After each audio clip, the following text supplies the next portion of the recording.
Maintenant, ces gens pensent que t'es un demeuré. Tu vas te retrouver dans des classes pour débiles. Si tu commences pas à te servir de ta tête et te comporter correctement, ces blancs vont te tuer. Non, Ils vont te tuer. Le professeur est profondément touché par la situation de Larry et promet de le sortir de ce foyer violent. Très vite, les services de protection de l'enfance et la police se présentent chez lui. Sa mère comprend immédiatement qu'il les a dénoncés. Tu vas envoyer les flics après moi? Non. Si tu tiens tant à partir, pars. Mais maman, je vais appeler personne. Larry tente désespérément de s'expliquer, mais sa mère le met à la porte sans hésiter. Placé par les services sociaux, il est confié à un couple de femmes blanches, calmes et apparemment bienveillantes. Pourtant, Larry sent tout de suite que quelque chose ne va pas. Ah, ça chlingue ici. Non, ça pue pas du tout.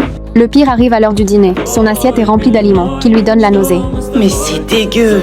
Si je mange ça, je vais vomir. On me dit pas vomir à table.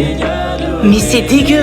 Amber pense simplement qu'il fait le difficile. Elle lui parle des enfants qui meurent de faim en Afrique pour lui faire la leçon. Cette baraque me fout la haine. Pas le mot haine dans cette maison. Haine.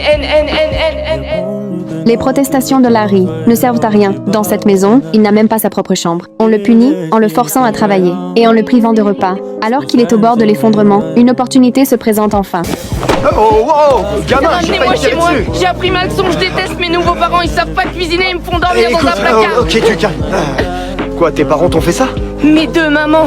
J'en ai ras-le-bol Ok, de ces arrête, blanches. je comprends rien à ce que tu Pardon, me dis. monsieur l'agent. Pitié. Est-ce qu'il y a un problème?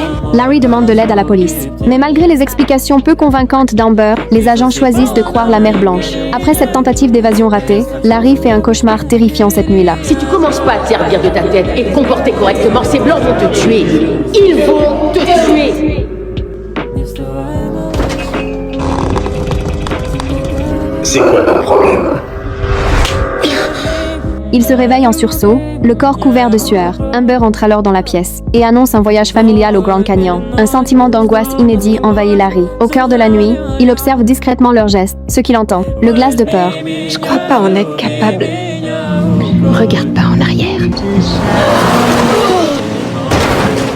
Heureusement, Larry ne subit aucun mal. Épuisé, il avance pas après pas et retourne vers la maison qu'il appelait autrefois la sienne. T'as enfin décidé de revenir, hein?